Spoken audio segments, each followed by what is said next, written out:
ये अब तक की सबसे लंबी यात्रा है, किसी के भी द्वारा की गई हो, चाहे वो सामाजिक संगठन के द्वारा हो, चाहे वो किसी पार्टी के द्वारा हो, लेकिन इससे बड़ी यात्रा कोई हुई नहीं है।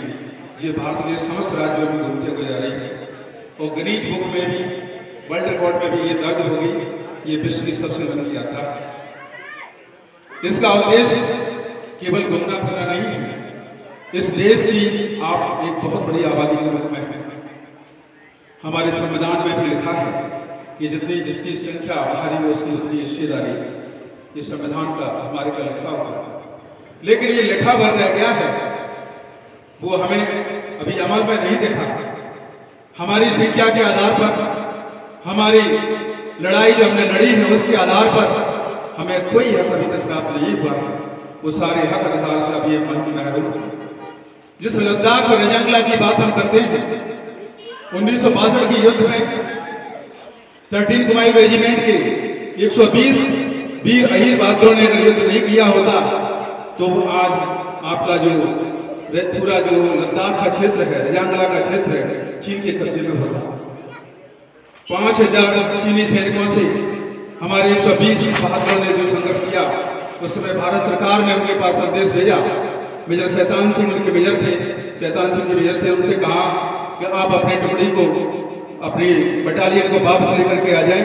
तो सारी बटालियन पीछे हट गई हैं और हम युद्ध हार रहे हैं। शैतान सिंह जी ने अपने साथियों से पूछा, भाइयों मेरे बहादुरों, भारत सरकार का ये आदेश है कि हम युद्ध हार रहे हैं, आप पीछे हट जाएं। तो उन्होंने कहा, हमारे अहीर यादवों ने, कि मरना हमने सीखा है, पीछे हटना तो सीखा ही नहीं। देश की इस भारत माता की रक्षा के लिए हम अपने प्राण देने के लिए आए हैं, कायरों की तरह पीठ दबा करके भागने के लिए नहीं आए। चीन की 5000 सेना ने हमला किया। ये जमीन से 18,000 फुट की ऊंचाई पर रजंगला की पहाड़ी पर थे। रजंगला ला माने होता है पहाड़ी, ये तिब्बती शब्द है, पहाड़ी शब्द है।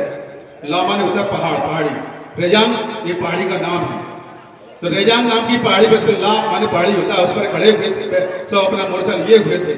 इनके पास हथियार भी पर्याप्त मात्रा में नहीं थे, गोला बारूद खत्म हो चुका था और खाने पीने का सामान भी नहीं था। एक एक व्यक्ति ने 4-4 दिन तक 2-2 बिस्कुट खा करके बिताए और -40 डिग्री टेम्परेचर था उस समय। जहां सर्द हवा में खून जम जाए, आदमी खड़ा खड़ा बर्फ बच जाए, लेकिन ये पीछे नहीं हटे। उन्होंने मां भारती के लिए हम प्राण देने के लिए तैयार हैं, लेकिन अपनी कौम को, अपने समाज को और अपने इतिहास को हम शर्मिंदा नहीं करेंगे। तो उनके मेजर ने कहा कि मेरा बड़ा सौभाग्य है कि मैं ऐसी कौम के बहादुरों का मेजर हूं। जय दादा किशन की भूल करके उन्होंने युद्ध किया। 18 घंटे युद्ध चला, लगभग 3000 सैनिक चीनियों को मार डाला। चीनियों ने सोचा कि ये कौन है, भूत है, बवाल है, क्या है, हमारे इतने सैनिक मरते जा रहे हैं टेढ़ी दल की तरह, ये खत्म नहीं हो रहे। उन्होंने सोचा कि इनके पास बहुत गोला बारूद है। पर लड़ते लड़ते लड़ते लड़ते जब वो ऊपर आए तो उन्होंने देखा कि ये तो थोड़े से ही हैं, इन्होंने तो हमारी बैंड बजा के रख दी बिल्कुल। तो फिर जब गोला बारूद खत्म हो गया हमारे बहादुरों का, तब वो ऊपर चढ़ पाए थे। जब तक उनके पास गोला बारूद रहा था तो ऊपर नहीं चढ़ पाए थे। तो फिर एक एक ने ऐसे पकड़ा, बगल में कांख में दबाया, ऐसे दबा दबा करके मारा और संगीन घुसेड़ दी एक एक ने। ऊपर भी बिना हथियारों के भी 10-10 को मार करके मरे। और जैसे ही वो उस पर कब्जा करने वाले थे, तब तक यूनाइटेड नेशन संयुक्त राष्ट्र संघ ने घोषणा कर दी कि जो जहां है वहां खड़ा रह जाए, अब आगे कोई नहीं बढ़ेगा। तो चीनी सेना को वहीं रखना पड़ा और रेजांगला का जो क्षेत्र है, जो कारगिल का जो क्षेत्र है, वो पूरा बच के आज भारत के कब्जे में है, नहीं तो वो सीधे चीन के पास चला जाता और हमारा देश चारों तरफ से चीन से घिर गया होता है। लेकिन उसको बचाने वाले हमारे वीर बहादुर थे यादव, उन्होंने बचाया, उसे अहीरों ने बचाया। चीन के जो बड़े बड़े जनरल थे, मेजर थे, उनके ब्रिगेडियर थे, वो आए, उन्होंने कहा भाई युद्ध तो हमने बहुत लड़े हैं, लेकिन ऐसा युद्ध हमने नहीं देखा।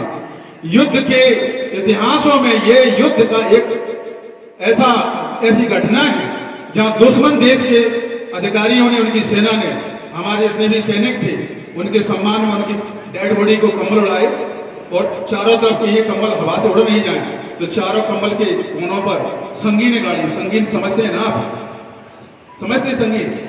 नहीं तो मैं बताऊं, जो बंदूक होती है ना, बंदूक के आगे एक चाकू लगा रहता है लंबा सा, उसको संगीन बोलते हैं। तो लड़ते लड़ते जब गोला बारूद खत्म हो जाए तो उससे भौंस को मार दो। तो ऐसे संगीन उल्टी गाड़ दी चाकू थे, चारों कोनों पे ताकि उड़ नहीं जाए, इतना सम्मान वो करके गए और विधिवत तरीके से उनको लटा करके।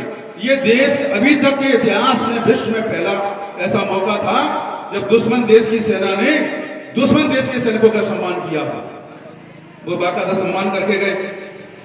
उसके बाद हमारे कई ऐसे जनरल थे, अधिकारी मिलिट्री के बड़े बड़े, मैं भेजूंगा आपको, उन्होंने क्या कहा है आपके सैनिकों के बारे में कि विश्व में ऐसा अद्वितीय युद्ध हमने कहीं नहीं देखा, जिन्होंने अपनी जो है धरती माँ के लड़ने के लिए पता है कि हम मरेंगे तो लोग भाग जाते, लेकिन ये हटे नहीं। ऐसा अद्वितीय युद्ध हमने कहीं नहीं देखा जो अभी अहीरों ने लड़ा है। तो ये हमारे युद्ध है इसके लिए। और हम इस देश की 20% आबादी, 16% आबादी है, 140 करोड़ में से 16% आप हैं, लगभग 24 करोड़ हैं आप पूरे भारतवर्ष में। तो 24 करोड़ की हम कोई ऐसे भीख नहीं मांग रहे, ये हमारा अधिकार बनता है। आज सेना में सबसे ज्यादा सादत देने वाले यादव हैं। हम ये नहीं कहते कि और लोग मरते नहीं है, सादत नहीं देते, सब देते हैं, सभी समाज के लोग देते हैं, हम उनका भी सम्मान करते हैं, सब बहादुर कौम है। लेकिन हमारी भी एक बहादुर कौम है जिसने हमेशा ही इस देश के लिए प्राण प्राण से रक्षा की, चाहे वो 1962 का हो, चाहे 1971 का हो, चाहे वो कारगिल की लड़ाई हो। कारगिल की लड़ाई में 500 सैनिक शहीद हुए, रक्षा मंत्रालय का डेटा है, उसमें जो 500 शहीद हुए हैं भारतीय सैनिक, उसमें से 99 आपके अहीर यादव है। 99 कितने परसेंट हो गए? 20%। एक कौम का 20% योगदान और सारी देश का एक तरफ, ये बहुत बड़ा योगदान होता है। इस देश के अंदर तो 273 जातियां हैं, उनमें से एक ही जाति के 20% लोग शहादत दे रहे हैं। तो क्या हमारा हक नहीं बनता कि हमारी भी एक ब्रिगेड हो, हमारे सैनिकों के कंधे पर भी अहीर लिखा हो, जैसे जाट लिखा है, सिख लिखा है, मराठा लिखा है, गोरखा लिखा है, राजपूत लिखा है, आसाम राइफल्स लिखा है। ऐसे हमारी भी ये हक नहीं बनता हमारा। हमारी भारत सरकार से मांग है कि जब तक हमारे सैनिकों के कंधों पर अहीर नहीं लिखा होगा तब तक ये मांग बंद नहीं होगी, ये चलती रहेगी, चलती रहेगी, चलती रहेगी। 18 नवंबर को पूरे भारतवर्ष के लोग जंतर मंतर पर आ रहे हैं। मैं आपसे आह्वान करता हूं, ये मांग ऐसे नहीं मिल जाएगी, आपको कुछ ना कुछ करना पड़ेगा।